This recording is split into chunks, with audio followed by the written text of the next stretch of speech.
Good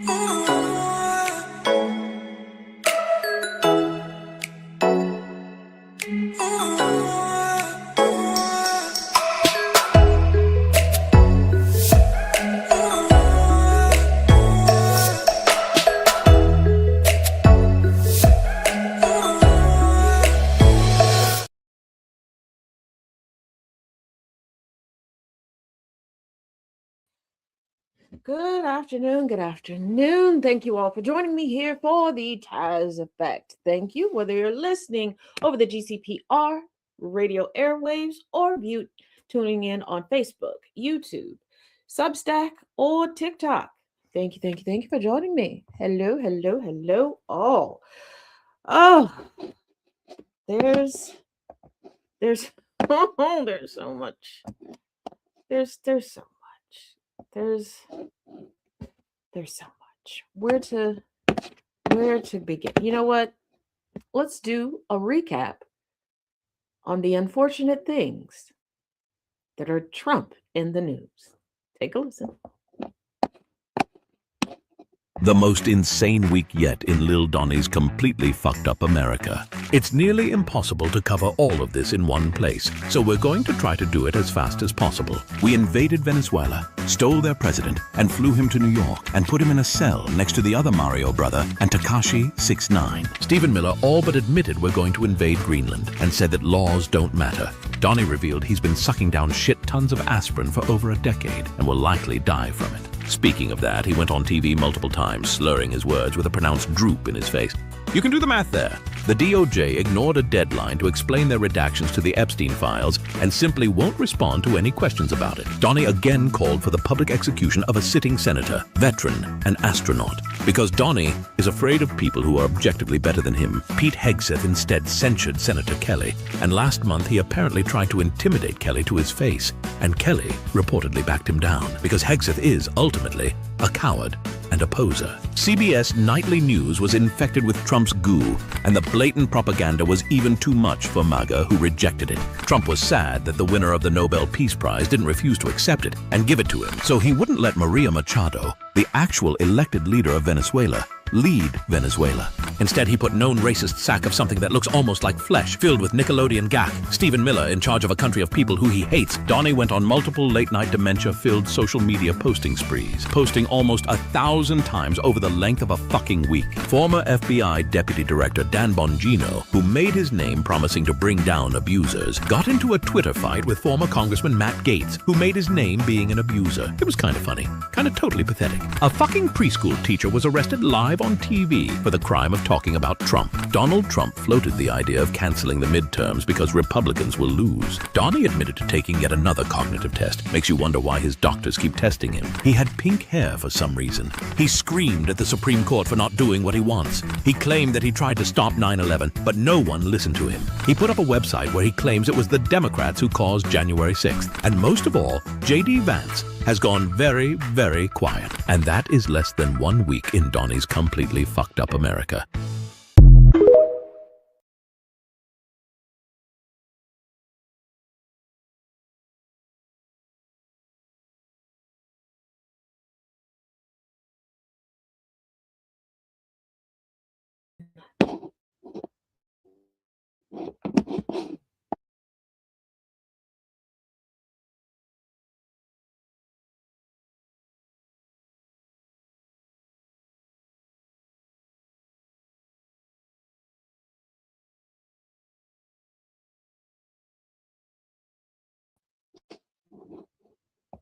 A week in the life of living in the United States with Ed Trump.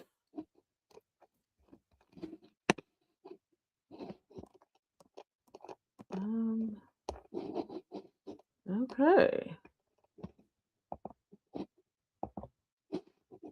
All right, there we go. That is 1 week. One week.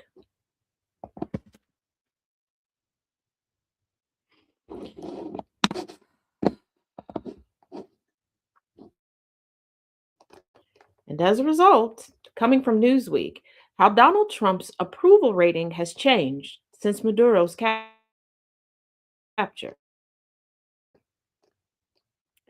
Not seen significant movement across major national trackers since the U.S. captured Venezuela's Nicolas Maduro on Saturday.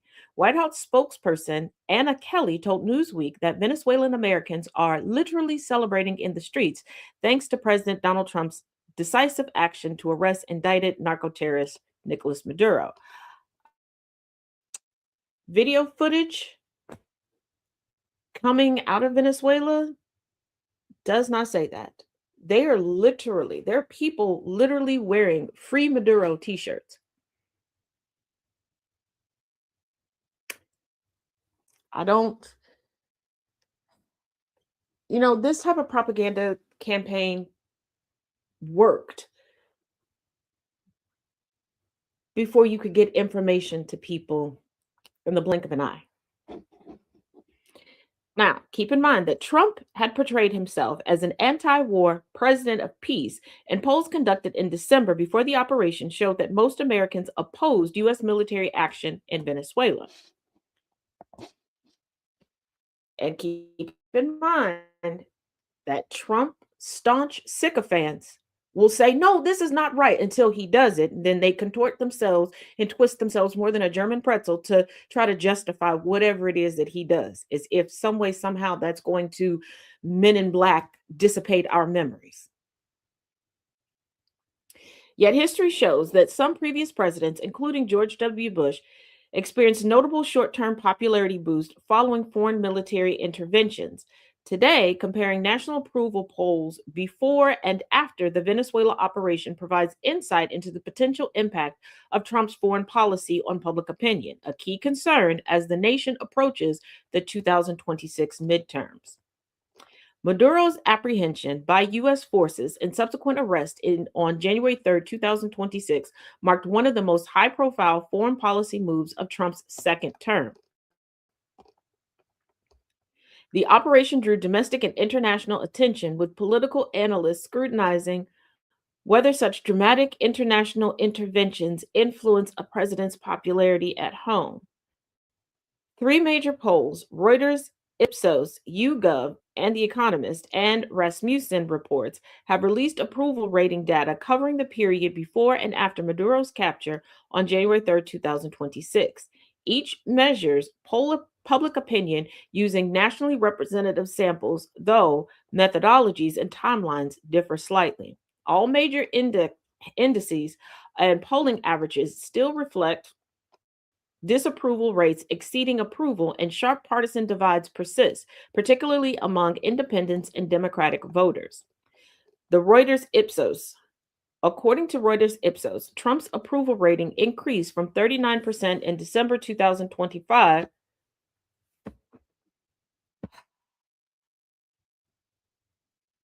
Okay, I don't know who's mass reporting this live or why. But if you do lose me on TikTok, please keep in mind that it is available to listen to on gcpr.live, gcpr.live. You can also view in through Facebook, uh, YouTube, and Substack, all linked in my bio.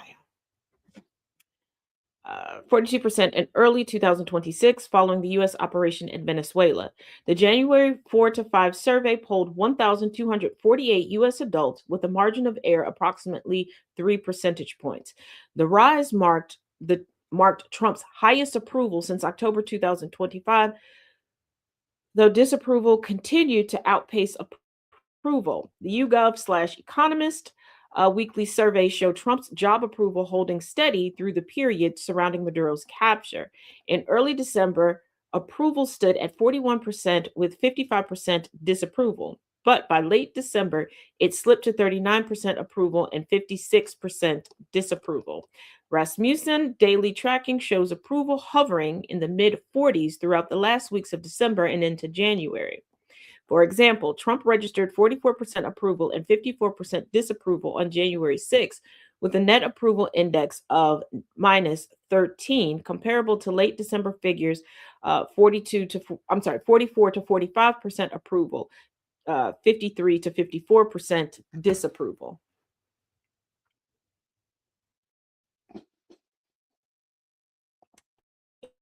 Can we put to bed the lie that he's so popular and well liked? Because he's not. Not here, not there, not anywhere. Not at all. Now, if you remember, interesting character, Nick Shirley, who decided they're defrauding the systems with the daycares and well, yeah, hey hope. He has a new complaint. He's now a victim. But don't take my word for it. Listen to Nick describe it himself. They came after me. They came after my family. They doxed my entire family. How did they come after you? Be specific. Well, they tried to come after me. They tried to. Hey. They came after me. They came after my family. They doxed my entire family. How did they come after you? Be specific. Well, they tried to come after me. They tried to debunk all my whole entire story. They then. Who's they? All the news. Would you just get more CNN. specific? CNN. Who within CNN? CBS. Who's the reporter? I don't even know her name because she's irrelevant. Nobody.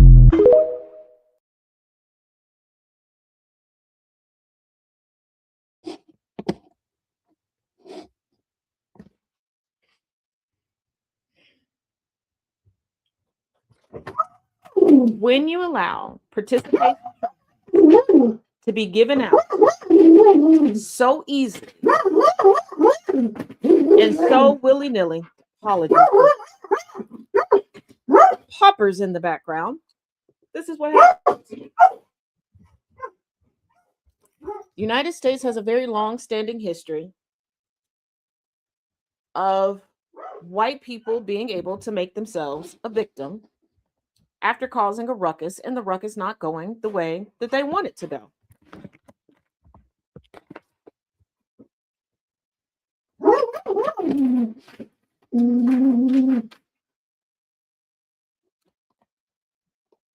And we go from Nick Shirley. Now, they're coming after me. How are they coming after you? They're debunking my lies that I keep telling about the United States and other countries because I know that that will make me money.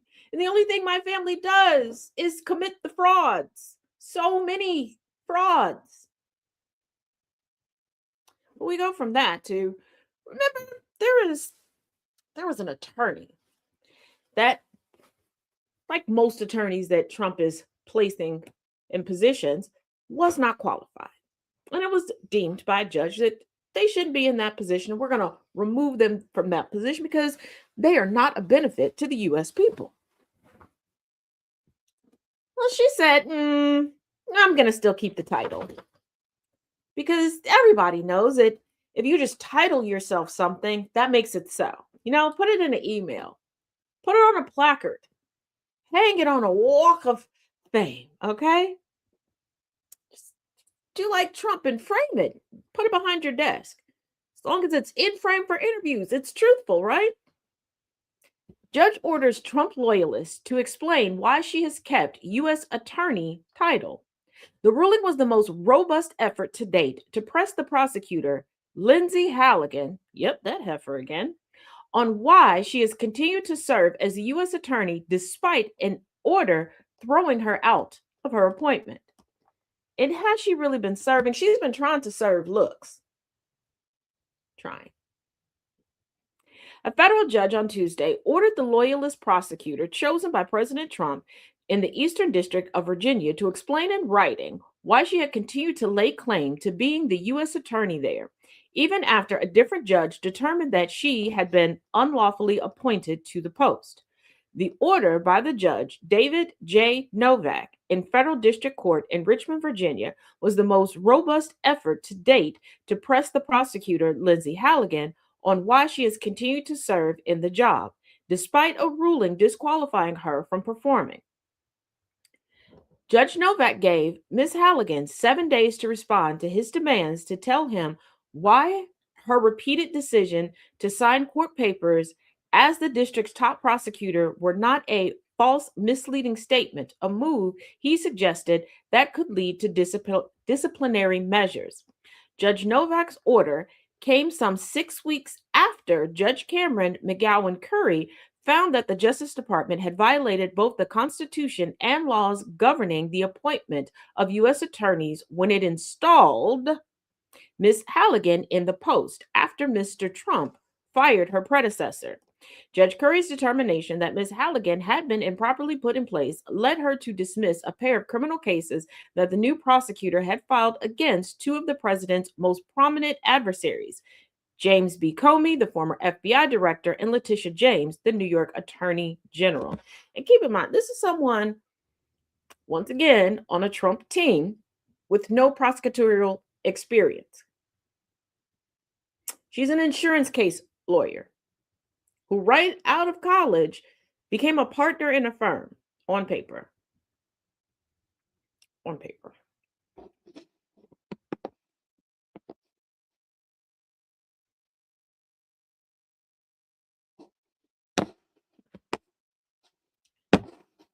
But, why like silly little facts and qualifications get in the way? If you want to do it, just do it. People made more of a big deal, as they should have, I'm not downgrading this, over a woman pretending to be a nurse and a teenager pretending to be a doctor than we are over people pretending to be qualified and run the government. As we continue to lose representation while we're getting increased in regards to taxation. Interesting, isn't it? Very interesting. But people love to make a big fuss about the most minute things, but not the important things. Go figure. And coming from the AP, U.S. will exit 66 international organizations as it further retreats from global cooperation. Because losing more allies, losing more backup, when we are a nation that cannot fight well, rarely fights on the proper side of things willingly, and we continuously piss off the globe because of a tangerine toddler tyrant in the Oval, yeah, that sounds brilliant. The Trump administration will withdraw from dozens of international organizations, including the UN's Population Agency and the UN treaty that establishes international climate negotiations as the U.S. further retreats from global cooperation. President Donald Trump Sr. on Wednesday signed an executive order suspending U.S. support for 66 organizations, agencies, and commissions following his administration's review of participation in and funding for all international organizations, including those affiliated with the United Nations, according to a White House release. Many of the targets are UN-related agencies, commissions, and advisory panels that focus on climate, labor,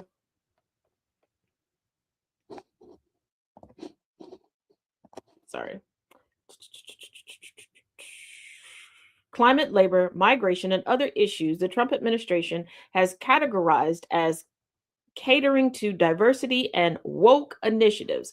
Other non-UN organizations on the list include the Partnership for Atlantic Cooperation, the International Institute for Democracy and Electoral Assistance, and the Global Counterterrorism Forum.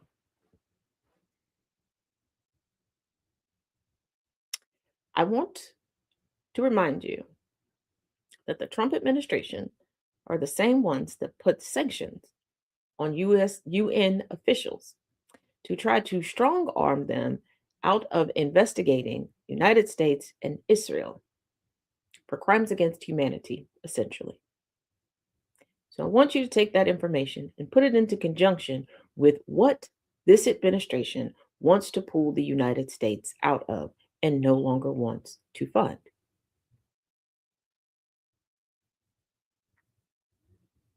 I also want to remind you that not charging, indicting, arresting, prosecuting, convicting, and sentencing a sitting president is a tradition.